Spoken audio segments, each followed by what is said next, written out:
Your hosts are here, Sammie and Michelle. By the end of this podcast, you'll know them well. Adulting, navigating the journey of life. Careers to relationships, pain and strife. Put down the rule book, rethink the status quo. If there's another direction you wanna go, find purpose, passion and mastery in all that you do with Status Post Adulting. Hey, Status Post Adulting family. This is Sammie and Michelle. And you're listening to the 83rd episode of Status Post Adulting, where we are talking about the book You Can Heal Your Life by Louise L. I'm excited to talk about this book today, Sammie. We randomly chose it and decided that we would read it and talk about it for this episode, but I'll speak for both of us and say that we both really enjoyed it. And it really seems like reading it, it's the foundation of a lot of the ideas between self-help, self-development, especially affirmations and manifestations, which we covered in our introduction to manifestations a few weeks ago. So I think this is a perfect next step. I almost feel like it came to us at the time that we needed to hear it. I agree with you, Michelle. We chose this book not sure what it would be about, and not sure if we would even, do a podcast about it, but because we both really enjoyed it and found it helpful, here we are. And while You Can Heal Your Life covers a breadth of different topics, I would summarize it by saying that she really focuses on the idea that your thoughts, your words, the different things that you're putting out into the universe is your reality. And that's what we're going to delve in today. We're going to look at how to identify what those thoughts are, being willing and open to changing, and how forgiveness is a key part of this process. And we hope that you're able to get some of that goodness that we got from You Can Heal Your Life, and maybe even be encouraged to find the book yourself. I listened to it on audiobook, and I have to say, her voice is so soothing. Like, if there's anybody you want to talk you through this stuff, it's Louise L. I agree, Michelle. She has a very soothing voice, but it's also a very practical voice. Yes. And something about that combo just really hits. I agree. One thing I really liked about You Can Heal Your Life, especially for a book that we were going to talk about on our podcast, is that it is really practical. Maybe today, the extension of her ideas, I think, can come across as a little bit, woohoo, It doesn't feel like that at all when you're reading this book. If this is a book I feel like I could give to anybody and say, hey, whether or not you're believing in aliens and starseeds or you're a very grounded, logical person, I think you can get something from this book. Yes. Grounded, not grounding person. Grounded and grounding. A grounded grounder. So to start, the first section of the book, You Can Heal Your Life, really focuses on just identifying those thoughts. No judgment, no protective cover, just taking a look and saying, hey, what are these thoughts that I'm thinking? What are these ideas I have about myself? Teasing those out and identifying them. Yes, Michelle, it's we can never get enough of figuring out what thoughts are going through our brain. And it is not easy to do because most of the time we're on autopilot and these thoughts are just passing through. But Louise helps us remember that these thoughts are not just simply things that appear into the mind, but ultimately they are things that will create our reality. Wait, stop, Sammie. What is the thought that you, Sammie, or listener, just had? What is the thought going through your head? Is it positive? Is it negative? If that thought became your reality, how would you feel? These are the type of exercises that Ms. Hayes talks about in her book. And I think it's so helpful because even if you're listening to a podcast and you are deep listening to your favorite podcast, so into it, hearing Michelle and Sammie talk to you and you're like, oh my gosh, this is amazing. Maybe you still had a negative thought creep up into your head. And I just wanted you to take a second and maybe identify it. Good point, Michelle. Very good point. Which, not to change the subject, is another reason it's really important what you put into your brain in the first place. So true, Sammie. And what we're putting into our brain, a lot of times the root of that can come from our childhood. Mm-hmm. Shocker. Shockerino. Those parents of yours, the people around you, your teachers, your peers. The first step of identification really comes back to going back to when you were younger, a little kid, and starting to think, okay, how have some of my current thoughts come from my past thoughts and what I was told in my past? Yes, we all have preoccupations and judgmental thoughts, but each one of us kind of has like a little bit of a different set. And a lot of times these preoccupations or judgments come from things that we learn from our parents. One thing I really do like about this book is even though she does identify that a lot of these thoughts can come from your parents, it could be critical thoughts, it could be things that someone said off the cuff one day and really stuck with you for 30 years.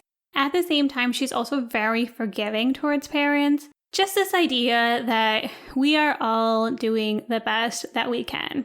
And I really appreciate that now that my friends have kids, like people who are my age, and there's really, you can Google stuff and you can look at a workbook and whatnot, but we don't really know what we're doing. We're all just trying to figure it out. And so I do want to clarify that while we are talking about looking and seeing what type of thoughts and ideas, especially negative ones, may have come from your past, there's still a heavy emphasis on understanding and being empathetic to the fact that the people in your lives were doing the best that they could.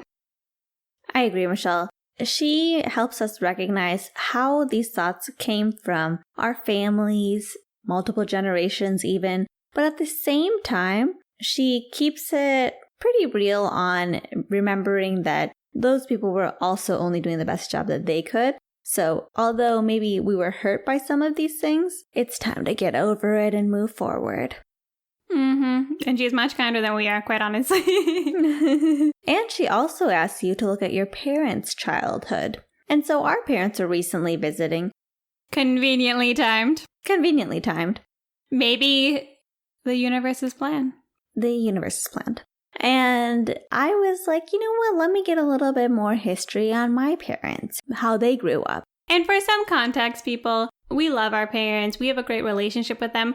There's a lot of gray area for us in what their childhood looks like, especially under age 10, probably from 10 to 30, like before they had us. I'll be honest with you, like we don't know a lot about our parents' childhood. You know, they also didn't have a lot of pictures and stuff. Our parents grew up in India. We weren't around a lot of family members. We were around a lot of family members, but like not like that. Yes. So this was big for us. We were like, hey, we don't know anything about these people. Yes. And, you know, sure, they give us little snippets here and there, but we took some time to try to get a little bit of a deep dive as much as we could. And it's true, you know, I think especially them growing up in a completely different country and in a completely different culture and also a different time just already makes things so different. But, you know, now being an adult, I can kind of listen to their stories. And even though they may not verbalize things in a way that makes it obvious what the traumas were, I can at least try to pick up from what they're telling me, maybe some of the background of what was going on during that time period for them. Yeah, Sammie. Learning about our dad's childhood was really interesting. Of course, he has his own stories and those are for him to share. But really digging deeper, I got a better perspective on how different things that happened to him in his life changed how he was growing up. Literally throughout his childhood, he went through many different changes. And his parents, their roles changed to his 5 siblings older than him. That affected how he grew up. And it also really shows me how he chose to parent us in a way that was based solely on that. Like this was not a time when there was like a lot of other resources in terms of trying to figure out how to raise your kid. So it was just really interesting and it really gave perspective. Like, oh, my dad was a kid once. My dad was 10 years old and was dealing with things that a lot of kids don't deal with. And that is going to affect who I am today. Exactly, Michelle. And the same thing is also true of our mom. Though we weren't probing into her story this time, we have talked to her about it in the past. And we recognize that both of them carry their own almost like prejudices. But, you know, when I say that, I really mean like their mitotes, like their own worldview based on how they grew up. And then that then gets projected onto us and then kind of skews how we grow up combined with our own experiences. And really, by the time you're a grown adult, it's just like you're not really having any novel thoughts. You're having a lot of thoughts that are just playing back old things, or like old things trying to perceive new things in a way that makes sense with your previous old picture. Yeah, I definitely understand the concept of intergenerational trauma a little bit better now than I have in the last few years. And what it really means to me is that there are things that my parents were concerned about and were fearful about and had to think about that now I think about, but I don't really need to. So maybe my parents are scared or worried about my safety, as a lot of parents are, but maybe their paranoia is based off of something coming from a very unstable background versus, yeah, I need to be safe and I do want to make sure that I'm taking care of myself, but I'm in a much safer situation than they were when they were younger. Exactly, Michelle. It reminds me of the letting go of the raft once you cross the river kind of situation. When you have immigrant parents in particular, they may have like fear-based or slightly paranoid type of thoughts that are helpful to them in being vigilant in a new environment. And that's their raft that got them across the river. Not literally across the Atlantic Ocean, but the river of struggles that they may have had to experience.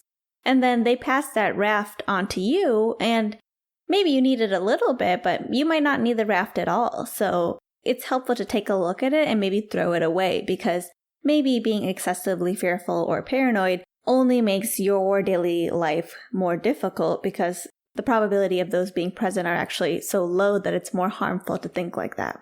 Yeah, exactly, Sammie. And I have to say, I think we talk about this with a lot of even keelness in this moment, but this was actually a pretty emotional exercise for me. Like, to think back not only about my parents, because that itself can definitely get me emotional and thinking about that, but also like my childhood experiences, things that people said to me when I was younger that honestly, if I said them now, it would seem almost ridiculous, but I realized that I was carrying it, and weirdly, it was making me feel as though I didn't have self-worth. It was making me feel as though I had to prove myself. And one way that I find that this is the easiest to see the manifestation of this is in like my past relationships, where Louise Hayes has you do an exercise where she's like, okay, what is something that's happening to you over and over again in your life? And take a second and think, how might I be inviting this into my life? And for me, when I look at my past relationships, I ended up in a lot of relationships that didn't go anywhere. And I would come out frustrated, being like, oh, I wasted my time. I can't believe this didn't go anywhere. Or I would just have a lot of regrets after the fact. And I would feel a lot of like bitterness and regret about those relationships. And I can see now how a lot of that actually comes from the fact that I didn't really set a standard and didn't hold my partners to that standard. I didn't speak my thoughts. I didn't think I was worthy in a way to ask for more in those relationships. I was afraid to lose those relationships. All things that like I don't even, day to day, it doesn't weigh on me. I'm like, well, those relationships didn't work. But I actually see that now. Like I actually see like somewhere deep in my heart, I thought I didn't deserve to be treated well. I didn't think I could ask for more. And I can see how that's rooted in so much of this like negative thinking from growing up and just feeling like I didn't have a lot of self-worth. Like I think I have so much self-confidence, but this was definitely rooted in me. Yeah, that's interesting, Michelle. And I agree, you're not an insecure person at all. I think we all have different versions of similar things a lot of times, but maybe different reasons for coming to those conclusions. One of the big things that I notice recurrently in my life is that I'm preoccupied about what other people think about me. And I really despise it.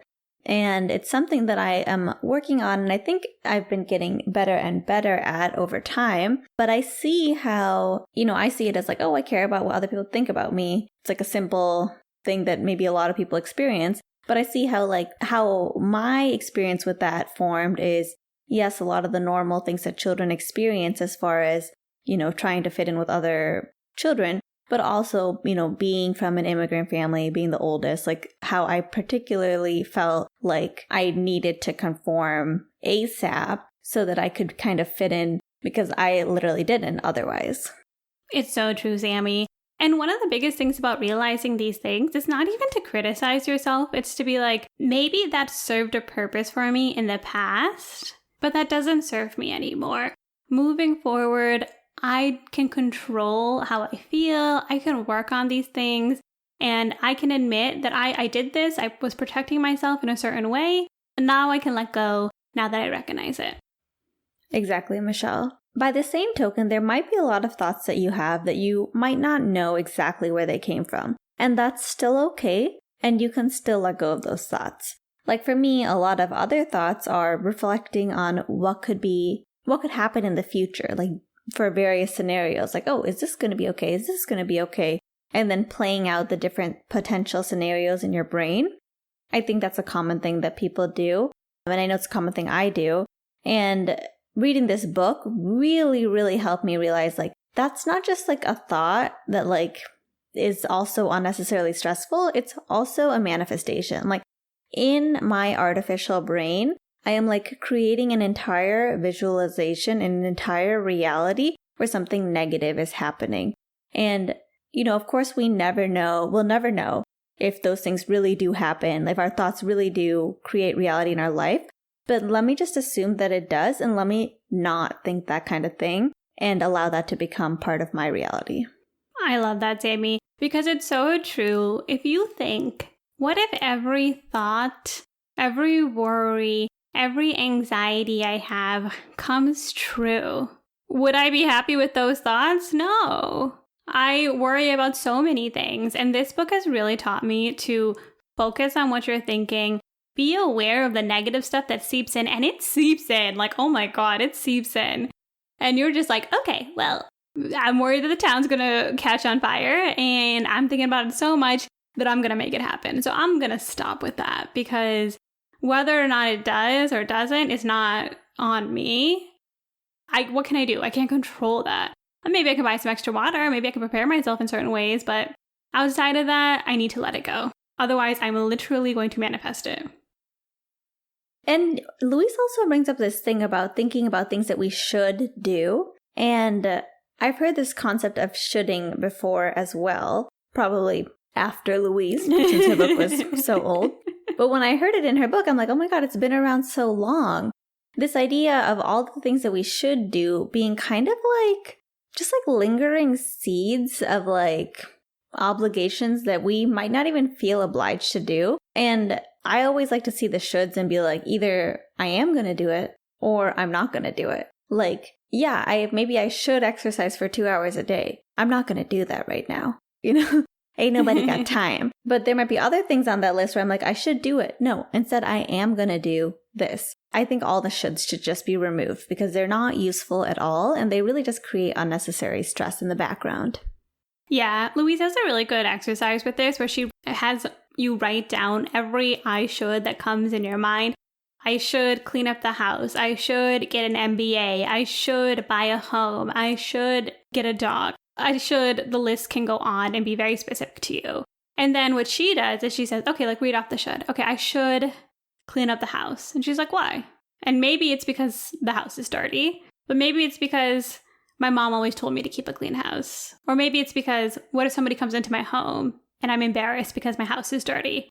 And she basically just makes you go through everything. And you start to realize that there are certain things that you have been holding in the back of your mind. And I really think this is true with shoulds. I agree with you, Sammie. I've worked on this because of other things I've read as well. And you're like, oh, I should drink collagen powder every day. Yeah, like you watch a video and you're like, oh, I should drink collagen powder every day. But you're like, I don't care. It's there though. It sits there. And it's just nice to be like, okay, actually, I don't really care about this. Someone told me to care about this at some point in my life. I thought maybe I'll keep it there, but either I need to put it in the, I can change this and this is something I want to implement, or let me just get rid of it because it's not serving me. Exactly, Michelle. And another thing Louise kind of brings up, related to thoughts, but it's almost like about how we treat ourselves. She points out how we treat ourselves is telling ourselves how much we value ourselves. So for example, like if you drink a soda, you're kind of telling yourself like, I don't care if I poison you. And like you wouldn't put a soda in a baby's bottle or pour soda on a plant. Like you know that that's just straight up harmful. So like if you value yourself and your body, why would you do anything to harm it? And by that same token, like the reason you do exercise, maybe not 2 hours a day, but maybe a reasonable 20 to 30 minutes a day is because you're telling yourself, hey, I care about you and I know this is what you need, so I'm going to take some time to do this. Or when you get enough sleep, you're telling yourself, I really value your health and memory and mental health, so I'm going to go ahead and make sure that you have enough time to sleep too. I really agree with that, Sammie. Anytime you're doing something to yourself and you're wondering if it's okay, you should think, would I do this to a baby? Would I do this to a flower? Would I do this to my friend? And we're not talking about things like, would I give you solid foods? You know? Be a 5-year-old. You don't have to be giving yourself formula all day, you know? Or purchase breast milk on the black market. Honestly, formula is on the black market right now, so don't be doing anything crazy. Or you know what? Don't tell us. I think that's a great transition into the second part of this book, where I think she focuses on 2 other things, which is the willingness to change and forgiveness. And with the question of, am I willing to change? She literally has you go to a mirror and be like, I am willing to change. And you need to like look yourself in the eye. Like you need to say it to you, to the depths of your soul. And you need to say, I am willing to change. Mm-hmm. Yeah, she has a lot of things where you're looking in the mirror. And it kind of adds a little layer onto it because you actually see yourself.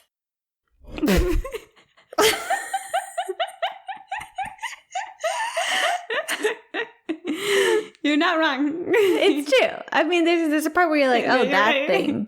You want me to, oh yeah, I do not want that thing thinking any more of those types of thoughts. And we're going to change. Mm-hmm. Exactly. And the thing is that I was like, I'm willing to change for sure. And then she's like, what's the thing that you really kind of are holding on to that's negative that you don't want to change? And I'm like, oh, I don't want to change that. What is it? Let me give this general example that I think people can relate to. It's not something that I feel now, but sometimes when I get angry, I like to stay angry because it feels really good. Like you get mad at somebody, even if you know it's irrational, even if you know like 20 minutes ago this thing is done, you still want to stay mad because there's something, I don't know why, but it feels good to be angry. And that's what I think of when you think you're willing to change, but then when you're in that heat of the moment and you're like, hey, like, can you recognize how you're wrong? Can you recognize that this is inappropriate? And you're like, man, no, though, but I want to stay angry. That's when I think those are the things where it's like, I think I'm willing to change, except when I actually have to change those things that I don't want to change. And I'm glad you're changing that one. Okay. No, I totally agree. So Louise has this exercise that's about forgiveness as well, because she believes forgiveness is so important in, one, manifesting like a good reality. And she also thinks that if you don't forgive, you're kind of manifesting a really crappy reality. And I agree with this. And it's interesting because Louise tells her own story of her own childhood, which is quite traumatic, and also later then getting a diagnosis of cancer and initially being treated, but then having the cancer recur. She believes that the reason her cancer recurred is because she was still not forgiving her parents, her father, for those traumatic experiences in her childhood. Yeah, that's a really interesting story, Sammie, that she tells. And what I'll say about forgiveness is she does give a good framework for working on forgiveness, which again is something where I thought, I'm good, I'm like forgiving everybody. And then you start to think back to all the people that have done you wrong. And you start to think, oh, I gotta forgive this person. I gotta let it go. And I think she has a really good framework for this. Yes. She asks you to imagine that person on a stage, getting everything that they want and seeing them really happy, just like joyful and like really relishing in the joy of having everything that they want. Exactly, Sammie. And the best part about this exercise that I love is like you see this person up there, you're like giving it your all to like imagine a nice life for them. They got a family, they got kids. They're happy. They're at the top of their career. And then she's like, have them exit stage left. And then you enter the stage. And then you also imagine all of those things for yourself. you are happy, you are having success, you have all of these things, and realize that there is enough abundance in the world for both of you. Yes, Michelle. And you know what? When you imagine them receiving all these things, I personally also imagined them receiving them and also like receiving spiritual growth, spiritual understanding, so that they are kind of healed. Like the person that was damaged, that maybe harmed you or you don't like that, the aspect of them that you don't like, with them receiving everything that they could possibly want, they're also just like not the type of person who would act that way anymore, because they are in a state of abundance, and then they are in a state where negativity doesn't flow from them. That really helped me see this person who I'm trying to forgive with all these wonderful things. And it made me appreciate that a lot of times the negativity that gets projected onto the universe by people is related to the negativity that they have experienced.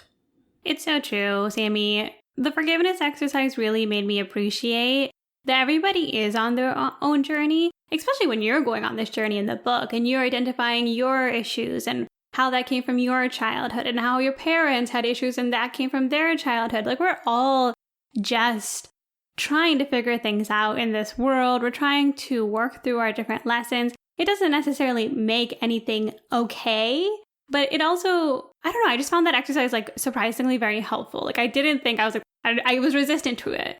And I was surprised that I was able to imagine a world for this person. I almost felt myself wishing it for them, where it's like, you know what? Like, I hope you did have this spiritual growth. I hope you are, like, you have access to these things. Like, I want to manifest this better life for you. And then also, in turn, manifest a better life for myself. Exactly, Michelle. And she notes that if it's hard to do, you can kind of flip the script. At first, imagine them on the stage and imagining all these bad things happening to them. Oh, yeah. Mm-hmm. And then you're kind of like seeing them all upset and crying and shameful and all these like negative emotions. And you're kind of like, whoa, I didn't want to go that far with it. And then that's when you kind of are able to flip it again to the positive. Yeah, I don't know if you're supposed to feel bad, but I definitely did. Like, I was like, oh, actually, this feels like terrible. I don't want to like torture these people. Yeah, I'm kind of like, no wonder they're crappy.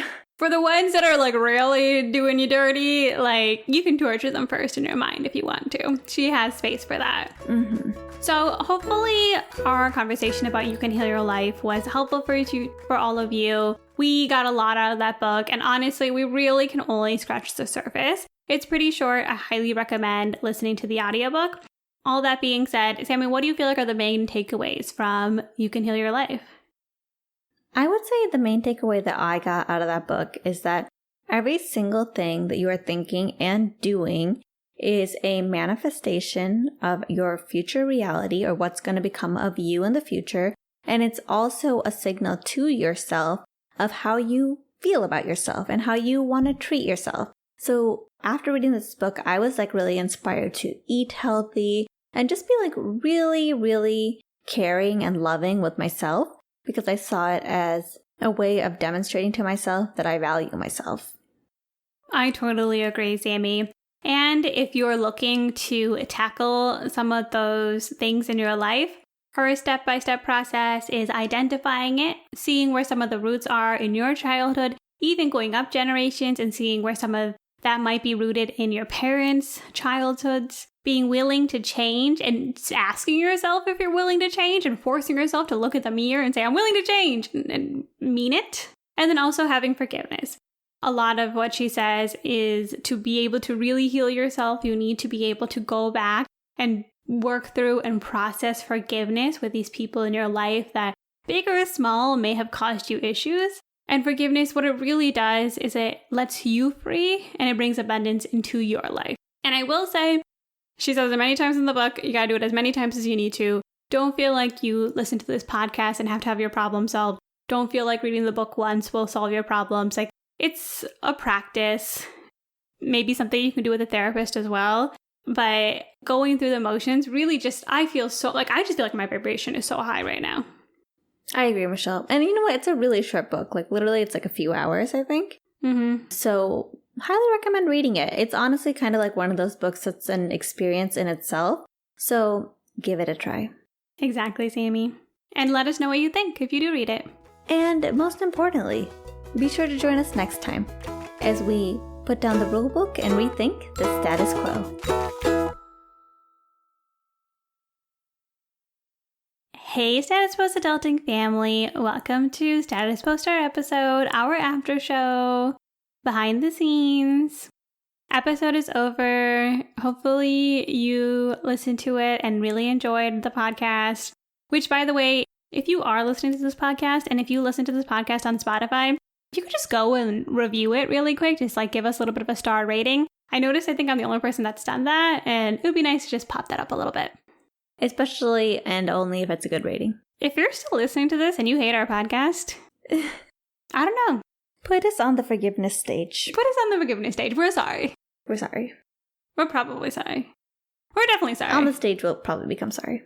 That's true. Like whatever you need to deal with, do whatever you need to do. And while we're doing apologies, Sammie and I were going through a little bit of a crazy situation. Yes. Literally right before we started recording this podcast. The heat, I think, has been bringing in geckos. Yes. Geckos find their way into the home. Like literally every time we open the door, we got to be careful because they're always trying to come in. And we found one inside the house and it was a little bit bigger than the other ones, which had been super small geckos. So it was a frightening situation. And he was like everywhere, like running around. Like a lot of times they'll just like chill in a corner, and we're like, you know what? Corners. Live your best life, gecko. Take care of some bugs, whatever. Like we've really been dealing well with, I think, like the desert animal life. Yeah, the desert animals aren't so bad, except probably the ones that are outside. But for the most part, the spiders are small. You know, everything looks kind of small and deadish. But the geckos, it's fine, except this one was a little bit larger. And, you know, it really made me think about Meredith from Parent Trap. Oh my gosh, yes. You know, Meredith was so wronged. She's the one who was dating the father. The dad. And she was a young lady. She was successful. She was single. She was childless. And, you know, one thing I noticed about all these childhood movies, single, childless women are always the villains. Now I got Sammie going. Literally portrayed as villains. Ursula, Maleficent. Like, first of all, they're like sometimes the only intelligent females in these films. Which is offensive. But they're always portrayed as evil. Yeah, it is offensive. And I was thinking about Meredith and I'm like, you know what? It's not like she hated geckos, okay? It's like one was on her water bottle and then landed on her face. That is scary. I'm not the type of person who would not react to that scenario. 1,000%. Yes, I don't like to pick up geckos. Like, I'm not, you know, no. And then you find out that those children did it to you? Yes.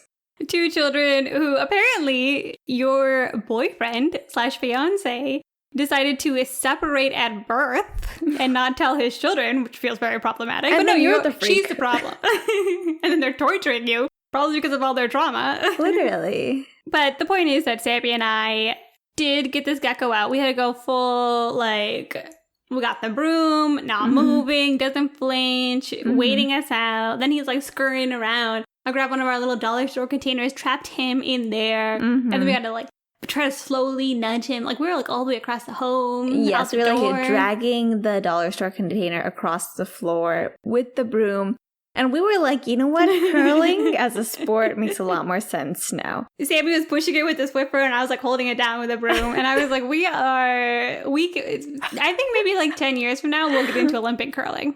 Yes. And then like ultimately, Michelle had to like pick him up and throw him outside. Not with my hands, just to clarify. Yeah, not with their hands.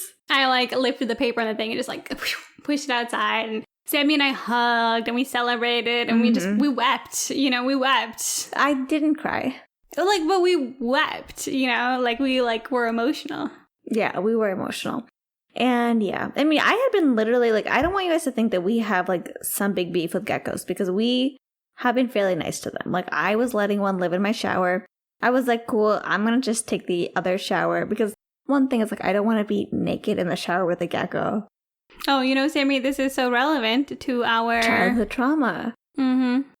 Sounds like it's going way darker than it is. Yeah, it's not. But our mom would always tell us that for some reason she'd be like, oh, you better like put on underwear or else like a bug's gonna crawl into your vagina. Yeah, she was saying in Malayalam. So Yeah, in Malayalam it weird. doesn't sound so like clinically. It's more like little bugaboo might get in your koodaroo, you know. I know, Sammie was like, for some reason I have this like weird fear that like these animals are gonna crawl inside me. And I was like, oh yeah, that's like because our mom, when we were growing up, she'd always say to like our dad, like she'd be like, oh, a fish is gonna like slide into his penis while he's swimming. Once again, the language change really makes it seem like in Malayalam, these things don't sound so weird. It might be a turn of phrase in India for all we know. Exactly. You know? Like in English, it sounds like, what were your parents talking about? Though our mom does seem to have this like very weird fear of like things crawling inside of us. So like any orifice, ear, you know, whatever. Mm-hmm. And yeah. I realized that that's why I have this huge fear of things crawling into me, and that's why I 100% will not enter the shower with a gecko.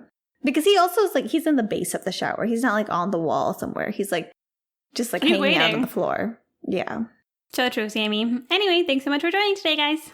Thank you guys. Bye.